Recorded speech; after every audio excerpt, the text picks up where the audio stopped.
Hello everyone, आज हम देखेंगे practical number 7 of solid modelling and additive manufacturing. Title is develop solid models of individual components of bench vise drill jig screw jack tool post any one assembly consisting of at least 5 parts. तो इस practical के अंदर आपको एक drawing बनानी है जो कि रिवॉल्व से बनता है। ठीक है, तो ये ड्राइंग है ऑफ स्क्रू स्पिंडल की। तो इस व्यू को हमें दिया है तो ये दिख रहा है कि काफी कॉम्प्लिकेटेड है।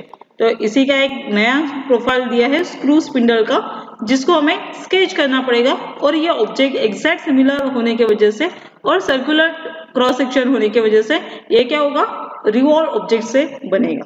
साथ में इसमें हमें थ्रेड कैसे प्रोड्यूस करना है ये सीखना है। तो आइए देखते हैं, स्टार्ट करते हैं। ड्राइंग को थोड़ा बड़ा करते हैं। ड्राइंग का डायमेंशन लेने के लिए हमें दिक्कतें नहीं जानी चाहिए, इसलिए ठीक है। तो सबको ड्राइंग दिख रहा है।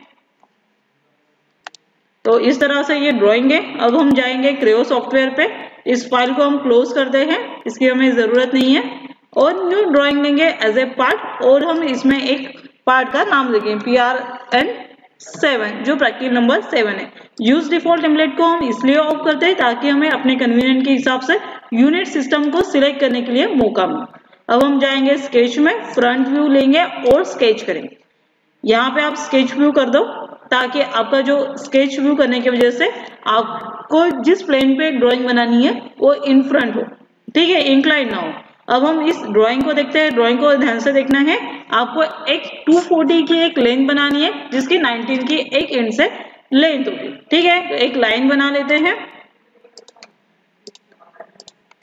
ठीक है, इसकी लेंथ थी 240 इसका डायमेंशन देते हैं। और बाद में इसकी जो हाइट है ये भी हमें गिवन थी, और ये कितनी थी आपके पास, 90। ठीक है, ये एग्जैक्ट रिवॉल्व ऑब्जेक्ट होने की वजह से हम क्या करेंगे, इस सर्कुलर ऑब्जेक्ट के हाफ पोर्शन को ही जनरेट करेंगे। इसके बाद हम जाएंगे इस एंड पे। इस एंड पे आपको एक छोटी सी लाइन बनानी है और इसके ऊपर जाना है। सिमेट्रिक नहीं लेना है आपको, कोई भी लाइन इक्वल नहीं है। ठीक है, उसके बाद ये लाइन आपको सेम लेनी है और आपको ज्वाइन करना। ठीक है, तो जो भी चीजें हैं वो हमने यहाँ पे डिफाइन की है, इसके थ्रू हम ड्राइंग को कंप्लीट करेंगे। तो इसके डायमेंशंस को हम देखते हैं। तो ये डायमेंशंस हमें दिया है और इस डायमेंशन की वैल्यू है, ठीक है, 11। तो इसको हमने 11 दे दिया। इसके बाद फिर आपको लेना है ये डायमेंशन, इसके बीच में ये डायमेंशन दिया है और इसकी हाइट दी है आपको 10। ठीक है, इसके बीच में चाम्फर भी दिया है। चाम्फर हम अभी भी कर सकते हैं और बाद में भी कर सकते हैं, तो हम बाद में ही करेंगे। और इसकी टोटल लेंथ दी है 83। यहां से यहां तक का जो डायमेंशन है वो है 83। ठीक है, इसका बीच का पोर्शन है, यहाँ पे हमें चाम्फर करना है। तो एक हाइट बच गई है, उसको हम देख लेते हैं, वो है 32.5। यहाँ से यहाँ तक का जो डायमेंशन है वो है 32.5। इस तरह से हमने इसको ऑब्जेक्ट को बनाया है। इसको हम ओके करेंगे। हमने सेंटर लाइन प्रोवाइड नहीं की। अभी मुझे बताइए कि ये वर्टिकल सेंटर लाइन यूज करेंगे या हॉरिजॉन्टल। ऑब्जेक्ट रिवॉल्व होना है इसके अकॉर्डिंगली, तो हम यहाँ पे यूज करेंगे हॉरिजॉन्टल सेंटर लाइन।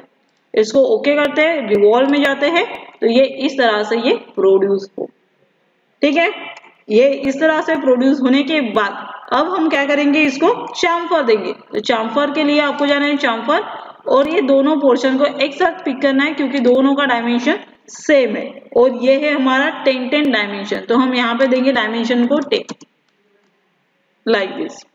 तो ये आपको बाद में भी बना सकते थे और पहले भी बना सकते थे। स्केच के अंदर अगर करते तो ये रिवॉल्व में हो जाता, और हमने 3D में चाम्फर किया है तो ये इस तरह से शो। इसके बीच में एक सर्कुलर होल है जिसका 35 डायमेंशन है। ठीक है, ड्राइंग को आपको ध्यान से देखना है। ठीक है, तो इसके बीच में ये होल है, इस होल को आपको प्रोवाइड करना है। तो इस होल को प्रोवाइड करने के लिए आप क्या करेंगे, कमांड लेंगे। कौन सी कमांड लेंगे, अभी यहाँ पे ये सर्कमफरेंस है। सर्कमफरेंस होने की वजह से सर्कुलर पे आप कोई स्केच कर सकते हो क्या, नहीं आ रहा है। प्लेन को आपने सिलेक्ट किया सरफेस, और सरफेस पे स्केच करने की कोशिश कर रहे हैं तो नहीं आ रहा है। तो ये सर्कुलर स्केच कहाँ से होगा, प्लेन के थ्रू होगा। आइदर दिस साइड होगा या फिर इस साइड होगा। कहीं पर भी आप प्रोवाइड कर सकते हैं अकॉर्डिंग टू रिक्वायरमेंट। मैंने एक स्केच प्लेन ले लिया और यहाँ पे मैंने रेफरेंस लेंगे। रेफरेंस इंपॉर्टेंट है क्योंकि उसके ऊपर ही आपको ज्योमेट्री बनानी। अब आप देख सक रहे हैं कि ये जो रेफरेंस लाइन मैं सिलेक्ट कर रही हूँ वो आधी आ रही है, पूरी नहीं आ रही है। जो एंड पोर्शन है वो पूरा आ रहा है और बाकी का पोर्शन बीच में आ रहा है। अब हम इसमें सर्कल प्रोड्यूस करेंगे, ठीक है। और सर्कल का जो डायमीटर है वो दिया है हमको 12, डायमीटर दिया है, रेडियस नहीं दिया है। और इसकी लेंथ दी है फ्रॉम दिस, तो यहां से हम इसकी डिस्टेंस देंगे सेंटर को, कितना देना है आपको 35। तो 35 डिस्टेंस हमने दे दिया है इसमें और इसको हम ओके करेंगे। अब इसको ओके करने के बाद रिवॉल्व नहीं करना है, रिवॉल्व करेंगे तो ये एक circular ring, polar ring generate होगी। तो हमें अभी इसको एक्सट्रूड करना पड़ेगा। तो ये जो ड्राइंग है, अब ये एक्सट्रूड में क्या होगा, मटेरियल रिमूव होगा। कहाँ तक मटेरियल रिमूव करना है, नेक्स्ट ऑब्जेक्ट।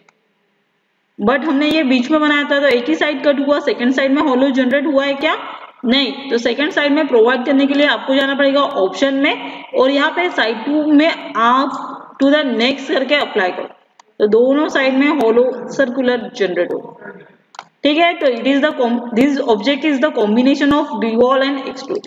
तो ऐसा डिफाइन नहीं है कि आपको एक्सट्रूड करना है तो सिर्फ एक्सट्रूड से ही पूरी ज्योमेट्री बनेगी, या रिवॉल्व करना है तो पूरी ज्योमेट्री रिवॉल्व से बनेगी। यहाँ पे ये मल्टीपल कमांड यूज होते हैं, जैसे कि हम मल्टीपल टूल्स यूज करते हैं ड्राइंग बनाने के लिए और मैन्युफैक्चरिंग के लिए। तो उसी तरीके से हम मल्टीपल टूल्स का यूटिलाइज करेंगे ड्राइंग को कंप्लीट करने के लिए, ऑब्जेक्ट को कंप्लीट करने के लिए। तो ये एग्जैक्ट सॉलिड दिख रहा है, ठीक है, और ये सॉलिड ही है। इसका वेट, वॉल्यूम, ये सारी चीजें हम इस सॉफ्टवेयर के थ्रू मेजर कर सकते हैं। अब नाउ अभी देखना है आपको कि थ्रेड कैसे प्रोवाइड करें, क्योंकि हमारा जो ड्राइंग है वो क्या है, थ्रेडेड वाला है। यहाँ पे आपको दिया है स्क्वायर थ्रेड यूज करना है, डायमीटर 38x7। तो इसके लिए आप किस तरह से ड्राइंग बनाएंगे, तो थ्रेड के लिए आपको नेक्स्ट कमांड लेनी है और उसके लिए आपको जाना है शेप्स में। शेप्स में आप करेंगे ब्लेंड और इस तरह से आप ऑब्जेक्ट करेंगे,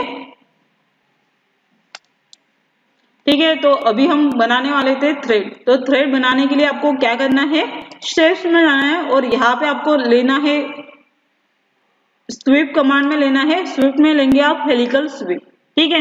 हेलिकल स्वीप के अंदर जाने के लिए आपको क्या करना है, हेलिकल स्वीप को क्लिक करना है। तो जैसे आप इसमें जाएंगे तो आपको प्रेफरेंस रेफरेंस लाइन पूछ रहे कि आपको कहाँ पे बनाना है। तो रेफरेंस में जाते हैं हम लोग, आपको लेना है हेलिकल स्वीप प्रोफाइल।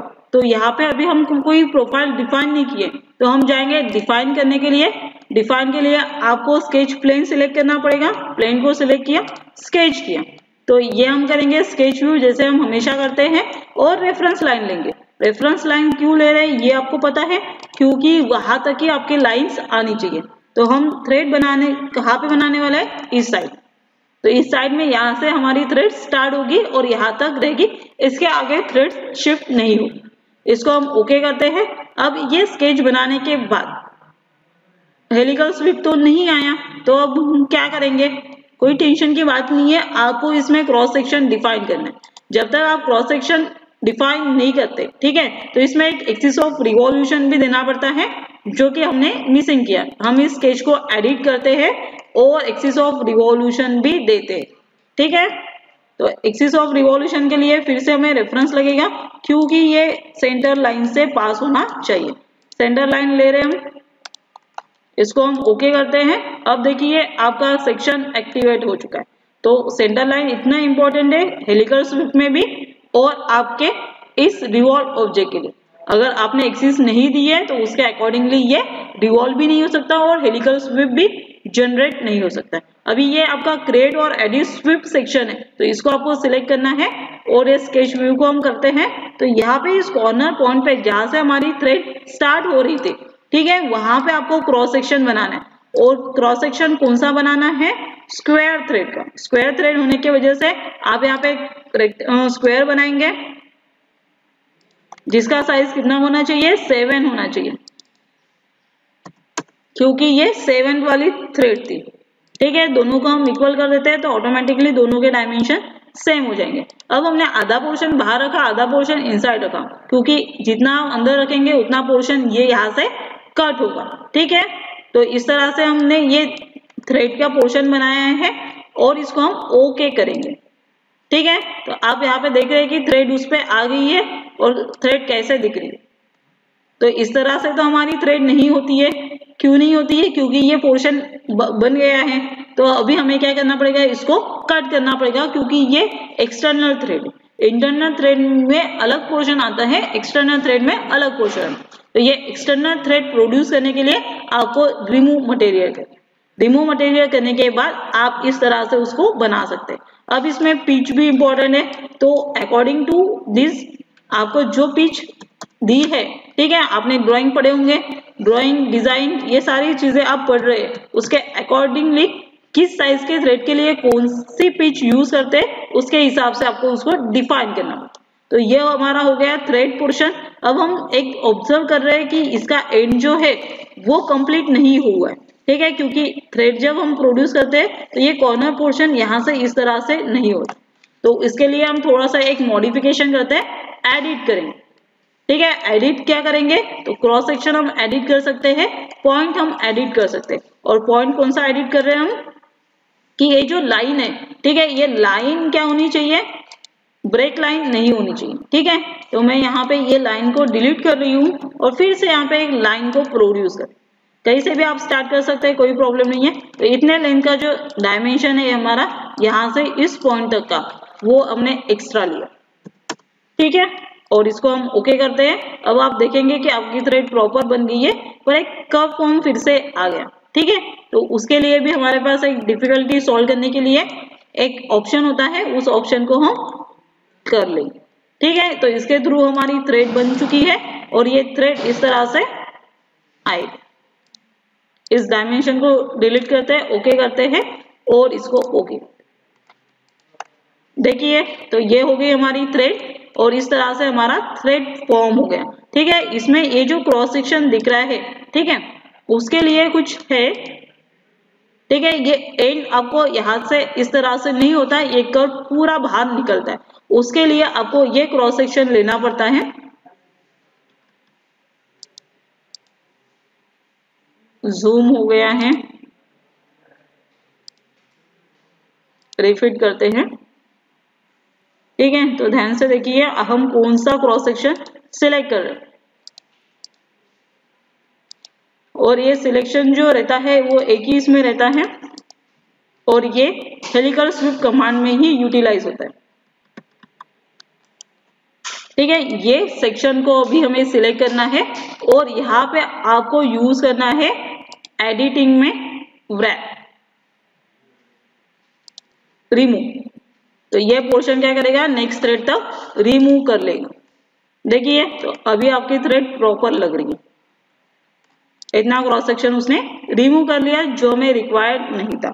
तो ये हमारा इस तरीके से पोर्शन बन चुका है, ठीक है। और इसमें एक हॉलो पोर्शन है जिसको हमें डायमेंशन से क्लियर हो जाएगा, तो आप इस तरह से उसको ऑब्जेक्ट को बना सकते हैं। अब ये यहाँ पे स्केच में ये हेलिकल फॉर्म दिया है, तो इस तरह से नहीं बनता, ये एक्चुअल में लेंथ ज्यादा होने की वजह से हमने उसको शॉर्ट लेंथ में शो किया है। तो इस तरह से हमारा ये हेलिकल स्वीप का ऑब्जेक्ट बन गया, जिसका नाम है क्या है, स्क्रू स्पिंडल, जो असेंबली के लिए हमारे लिए यूजफुल है। तो इस ऑब्जेक्ट को हम क्या करेंगे, सेव करेंगे और ड्राइंग फाइल में उसी तरीके से लास्ट टाइमली जिस तरह से हम प्रिंट के लिए ड्राफ्टिंग करते हैं, वही ड्राफ्टिंग इस फाइल में भी करेंगे। तो ड्राइंग में जाते हैं, यूज डिफॉल्ट टेम्पलेट को बंद करते हैं, जो भी हमारा ड्राइंग है उसको हम सिलेक्ट करेंगे, यहाँ पे एम्प्टी विथ फॉर्मेट लेंगे, फॉर्मेट भी हमारा अवेलेबल है।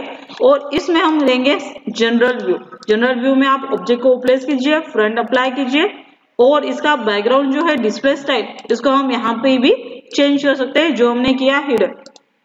स्केल साइज को हम स्केल सेट करते हैं, स्केल काफी छोटी है हमारी, यहाँ पे लेंगे हम 0.4 और अप्लाई करते हैं, तो इस तरह से ये आएगा, ठीक है। इसको हम प्रोजेक्ट करेंगे, इसका आपको दोनों व्यू सेम दिख रहा है, पर ये जो इसका साइड व्यू दिखेगा वो सर्कुलर दिखेगा। दोनों का भी बैकग्राउंड सेम टाइम पे हम चेंज कर सकते हैं, कैसे कि प्रॉपर्टीज में जाके, प्रॉपर्टीज में हम क्या करेंगे, फॉलो एनवायरनमेंट को हिडन लाइंस में कन्वर्ट करेंगे, ठीक है। तो ये दोनों सेक्शन सेम है, पर यहाँ पे सर्कुलर होल होने की वजह से आपको डिफरेंट प्रोजेक्शन डिफाइन करने की जरूरत पड़ेगी। ये हमने ऑफ कर दिया, स्केल की हमें फिलहाल में जरूरत नहीं है, और हम जाएंगे अनोटेट में और इसके डायमेंशन को शो करेंगे जो डायमेंशन रिक्वायर्ड थे। सिलेक्ट ऑल कर लेते हैं, अप्लाई करते हैं। उसके बाद और कुछ डायमेंशन होंगे उसको भी अप्लाई करते हैं, जिसके लिए ये लगेगा। और कुछ है क्या, 360 की कोई जरूरत नहीं है, तो इसको ओके कर देते हैं। तो ये डायमेंशंस हमारे जनरेट हो चुके हैं। आपके अकॉर्डिंगली रिक्वायरमेंट और ड्राइंग के हिसाब से आप इसको सेट कीजिए प्रॉपर वे से, ताकि वो आपको क्लियरली शो। तो इस तरह से हमारा हेलिकल स्विफ्ट वाला थ्रेड प्रोफाइल का जो एक्सटर्नल थ्रेड था वो हमने प्रोड्यूस किया है। इस फाइल को आप क्या करेंगे, सेव करेंगे और पीडीएफ कन्वर्ट करने के लिए सेव एज करेंगे।